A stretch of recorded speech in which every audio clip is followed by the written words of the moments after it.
Halo, masih bersama kami di Niko Soul School Kepo. Tentunya channel YouTube bersama saya Ronald, CEO dari www.kepo.tv, dan juga bersama Bung Niko tentunya pakar hukum kita. Dan Bung Niko, kita ada pertanyaan dari Kaskus dari Agan Aja Giska. Pagi Gan, malam tentunya. Mohon masukannya. Begini Gan, dulu waktu aneh beli tanah cuma pakai kwitansi tanpa tanda tangan di atas materai. Kebetulan juga yang jual tanah ini masih ada hubungan saudara sama nyokap aneh. Nah, surat-surat tanah ini cuma berupa akta hibah. Nah, permasalahannya aneh sekarang, kalau aneh mau meningkatkan surat-surat tanah milik orang tua aneh ini dari akta hibah menjadi AJB, syaratnya apa aja Gang? Terus instansi mana aja nih aneh perlu menghadap untuk keperluan kepengurusan surat-surat tersebut? Terima kasih sebelumnya. Baik, saya akan menjawab pertanyaan dari Agan Aya Giska ini mengenai kembali masalah pertanahan atau masalah sertifikat.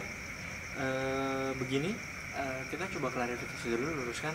Untuk akta hibah dan akta AJB konteksnya berbeda. Hibah berdasarkan proses peralihan, sama-sama proses peralihan hak atas tanah, cuma satu mekanismenya hibah, satu mekanismenya AJB. Tidak bisa akta hibah ditingkatkan menjadi AJB. Kalau ditafsirkan seperti misalnya Agan ini mau menjual tanah tersebut, tapi suratnya hanya akta hibah, tapi mau dijual sehingga menjadi AJB.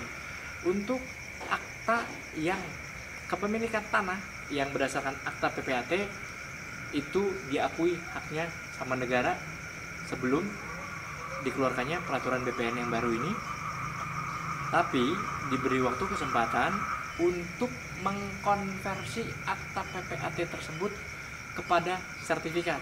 Jika tidak dikonversi, maka akan dikenakan denda sesuai dengan tanggal akta hibah. Denda ini adalah denda pembayaran pajak karena harus ditingkatkan menjadi sertifikat. Jadi mekanismenya adalah ketika Agan mau akta hibah, dari akta hibah ini mau Agan jual lagi, mekanismenya bisa Agan tidak perlu sertifikatkan terlebih dahulu, nanti sertifikatnya langsung timbul atas nama pembeli, tapi Agan harus syaratkan satu, bukti pembayaran pajak hibah yang dibayarkan oleh pembeli hibah, pemberi hibah, dan penerima hibah, masing-masing besarnya 5% dari NJOP atau 5% dari harga yang dituangkan di dalam akta hibah. Seperti itu. Jika akta hibahnya ini ternyata masih runtutannya jauh lagi tangannya, pembayaran pajaknya sesuai dengan yang di dalam akta hibah. Gitu. Jadi yang tanda tangan adalah yang namanya di dalam akta hibah tersebut.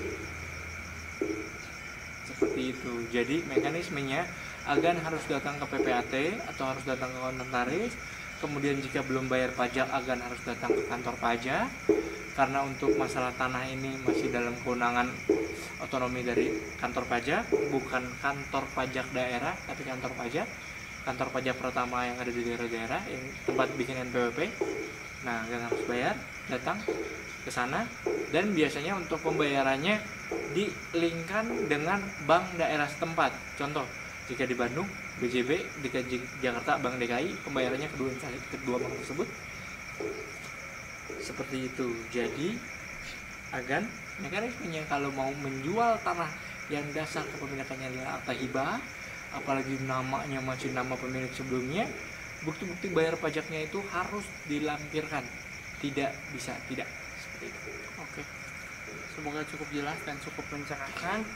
Jangan lupa untuk subscribe channel kami di YouTube tentunya, Niko Soul School Kepo, dan juga untuk like fanpage kami di Facebook, Niko Soul School Indonesia. Dan jika Anda ada pertanyaan lainnya, silakan kirimkan pertanyaan Anda, dengan senang hati akan kami bantu jawab. Terima kasih.